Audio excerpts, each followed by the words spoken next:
Beef, the best natural source of iron, is just one video in a long list of attempts for Meat and Livestock Australia to form a deeper, more personal relationship between the Australian public and their brand. As Blair Angus, chairman of Beef Australia, told the ABC in 2018, you've got to create content to engage a consumer if you want them to have a sticky relationship with you.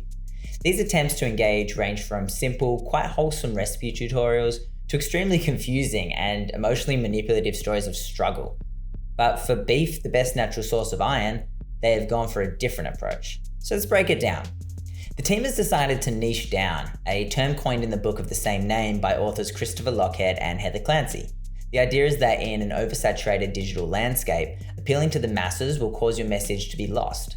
But by doubling down on a specific demographic of consumers, you have a greater chance of actually reaching them. So the question becomes who to target, and a quick look into the most current statistics gives a pretty clear indication of who is slowing down on their beef consumption. It's women between ages 31 and 50. And with this in mind, it starts to make sense why they made some of the decisions that they did. At its core, this is essentially an infomercial, where a well-spoken, charming individual throws bite-sized portions of information at the viewer to convince them they have a problem, then proceeds to try and sell you the solution. It's nothing new. I recall seeing beauty and cosmetics ads like Ashley and Martin from back in the day using the same tactics as this. I get particularly annoyed by the nonsense graphics floating around, like some actor in a lab coat pretending he's in Minority Report somehow proves the company's claims. Even while the results may vary, statements subtly pop up in the bottom of the screen. Advertisers using this technique start from the solution and work backwards. They have the solution, beef, so they just have to figure out the problem. So what problem do women between 31 and 50 have? Well, this video presents three. One, menstruation and pregnancy. Okay. Well, I guess technically he's right. This is fundamental reason why women do need more iron than men, so I'll allow it. Two, you can feel exhausted and irritable at times. Oh boy. And three, so to look great and feel amazing. I'm gonna make a bold assumption and guess there probably weren't any women consulted for this project.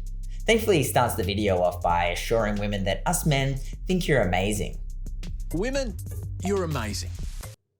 Cool. So aside from telling women all the things that are wrong with them, then selling them beef as the cure, what other bright ideas did this team come up with to convince girls to get more beef in their teeth? Sorry about that one. Insert Doctor Andrew Rochford, author, media personality, and general TV heartthrob. He was the obvious choice to talk about women's need for beef, except for maybe, any female medical professional.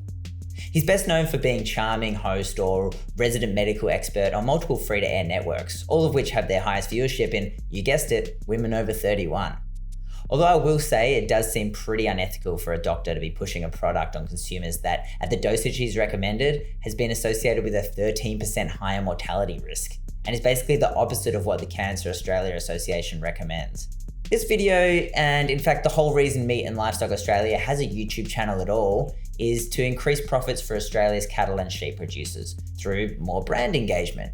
But they don't seem to be doing a great job of it. A negative like to dislike ratio and a disabled comment section kind of says it all. When people aren't being given the opportunity to voice their opinions, it's probably because they didn't have anything nice to say.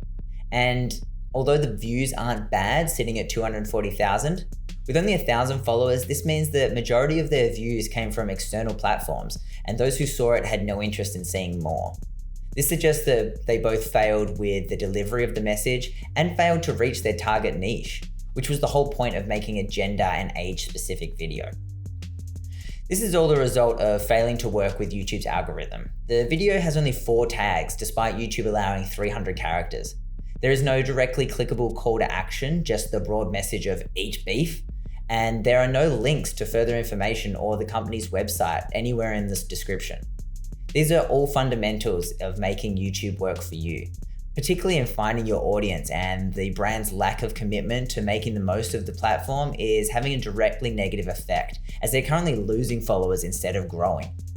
It might sound strange that a product so deeply ingrained in our culture would need to worry about deep marketing strategies, but it starts to make sense when you look at the consumer statistics, particularly in the younger generations who, perhaps realizing the cause is lost, they don't seem to even be trying to reach. The truth is, we're eating less beef because it gives you cancer. We're concerned about environmental impact of the industry because it's unsustainable. And we're desperately looking for alternatives that don't require animal suffering. The beef industry knows this, and they're scared, and this is why they're trying everything they can. Unfortunately for us, this has resulted in condescending, misguided, and offensive infomercials like this one.